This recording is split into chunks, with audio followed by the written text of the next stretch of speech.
आप वीओए पाकिस्तान देख रहे हैं, जहां पूरी दुनिया का मीडिया इस वक्त भारत और पाकिस्तान के दरमियान होने वाले हालात पर नजर रखे हुए है। इस दौरान एक सबसे बड़ी और अहम खबर कि यमन ने अमेरिका का कितनी लॉस किया है, अमेरिका की कितनी तबाही की है, मैं आगे चलकर आपको बताऊंगा। क्योंकि मैंने कल जो वीडियो की थी, खबर आपको दी थी, उसमें मैंने बताया था कि अमेरिका का एक तियारा जो है, जंगी तियारा, यमन के हौसियों ने निशाना बनाया है। लेकिन अब खबर की पूरी तफसील मैं दूंगा। जहां भारत और पाकिस्तान के दरमियान हालात हैं, तो पूरी दुनिया का मीडिया इन पर फोकस किए हुए है। तो इसी दौरान अमेरिका ने यमन पर हमला किया। यमन की सना में जाकर इन्होंने टारगेट किया, वहां सिविलियन को निशाना बनाया, उसमें तकरीबन 2 सिविलियन मारे गए। तो उसके बाद यमन ने क्या किया?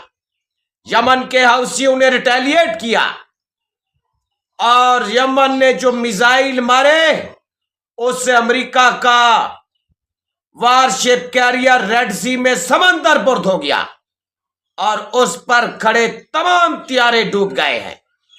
इस हवाले से अमेरिका से स्टेटमेंट अभी जारी हुई है कि उसका एक तियारा मिसिंग है। आप अंदाजा करें, और अमेरिका से ही कहा गया है कि यमन के हमले में वारशिप कैरियर अपने आप को बचाने की कोशिश कर रहा था, हिचकोले खा रहा था। आप देखें कि इन्होंने पहले कितनी की बड़ी बड़ी बड़के मारी थी कि यमन के हौसियों के मिसाइल हमले होते हैं और हमारा डिफेंस सिस्टम इनको रोक लेता है। इसराइल ने कहा कि आयरन डोम के जरिए तेल अवीव में एक भी मिसाइल नहीं गिरने दिया जाता, फिजा में तबाह कर दिया जाता है। तो अब यमन ने जो जाकर हमला किया है, इसमें कितनी तबाही हुई है अमेरिका की, आप सोच भी नहीं सकती। क्योंकि 25 अरब डॉलर का एक वारशिप कैरियर होता है और उसको समंदर बुर्द कर दिया है। और उस पर खड़े तियारे F-18 या दूसरे बम्बर, जो कि तकरीबन 50 से 500 तक होते हैं, वो उथल पुथल के नतीजे में समंदर में गर्क हो गए हैं। अभी इन्होंने तो एक, इंटरनेशनल मीडिया ने भी एक तियारे F-18 का कहा है, लेकिन तमाम तियारे समंदर में डूब गए हैं। आने वाले दिनों में इस खबर की मजीद तफसील निकलकर सामने आएगी। याद रखना कि यमन ने किस तरह अमेरिका के वारशिप कैरियर की तबाही करके रख दी है। यमन ने अमेरिका का वारशिप कैरियर पहले भी तबाह किया, लेकिन इस बार उन्होंने जो किया, ऐसे लगता है कि जो ट्रेड वार ट्रंप और चाइना के दरमियान है, और चाइना ने यमन को खुली ऑफर दिया हर किस्म की ट्रेड के हवाले से, और ईरान यमन को पूरी मुकम्मल सपोर्ट कर रहा था, और इसराइल उस पर हमले के लिए पर तोड़ रहा है। इस सारी सूरत हाल को देखते हुए शक यही जाहिर किया जा सकता है कि क्या यमन के पास जदीद सिस्टम के मिसाइल थे? तो जवाब हां में भी आ सकता है, क्योंकि जो मिसाइल हिट किए हैं अमेरिका के वारशिप कैरियर को, खुद अमेरिका मान रहा है कि वो हिचकोले खा रहा था, जबकि पूरी फोर्स ने रेड सी में जाकर अपने कैरियर को बचाने की कोशिश की, लेकिन वो बचा ना सके। वो समंदर बुर्द हो गया और उस पर खड़े तियारे डूब गए। बहुत बड़े पैमाने पर यमन ने तबाही फेर के अमेरिका की रख दी है। आज तक अमेरिका बादशाह बना हुआ था, वैसे किसी मुल्क की जुर्रत नहीं हुई कि इतनी बड़े पैमाने पर जाकर अमेरिका का नुकसान कर सके। यमन ने वो कर दिखाया है। यमन ने इनको रेड सी से मार भगाया है। बहुत बड़े पैमाने पर तबाही फेर के यमन ने रख दी है। अमेरिका ने यमन से हमला करने से पहले यूरोपियन कंट्रीज और पूरी दुनिया को कहा था कि वो उनका साथ दें, लेकिन सारे क्यों नहीं शामिल हुए? वो जानते थे कि हौसी इतनी ताकतवर हैं कि वो फिर उनको इतनी नुकसान पहुंचाएंगे, क्योंकि बहुत से कंट्रीज की ट्रेड जो है रेड सी से है, तो वहां फिर वो मिसाइल दाग सकते हैं, उनको तबाह कर सकते हैं, समुद्री जहाजों को। तो इस हवाले से तमाम दुनिया के कंट्रीज ने डोनाल्ड ट्रंप को इनकार किया, यूरोप ने भी इनकार किया और अकेला अमेरिका कूद पड़ा।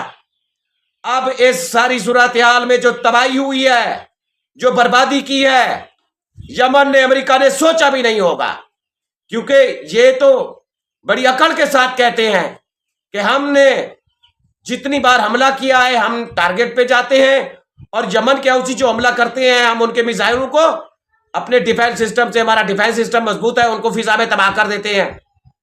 तो अब जो ये नतीजा निकला है, आप अंदाजा करें कि वारशिप कैरियर और उन पर खड़े त्यारे, जो कि मुकम्मल सिस्टम होता है, 50 से 100 से 200 500 त्यारे मौजूद होते हैं, और उस पर जो त्यारे हैं F-18 या दूसरे बम्बर, उनकी कीमत भी आप अंदाजा करें कि 8 करोड़ के लगभग, आप अंदाजा करें इतनी, 8 करोड़ डॉलर।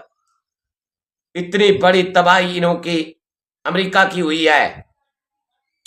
बहुत बड़े पैमाने पर यमन ने जाकर अमेरिका को टक्कर दी है।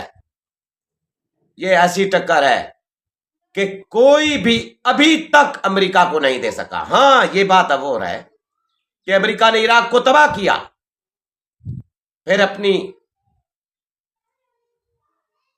बदमाशी के जरिए अफगानिस्तान में आया, तो वहां से जो इनको लित्तर पड़े, 20 साल की जंग के दौरान ये नाकाम होकर घर भागे, जाने बचाकर घर भागे, और अब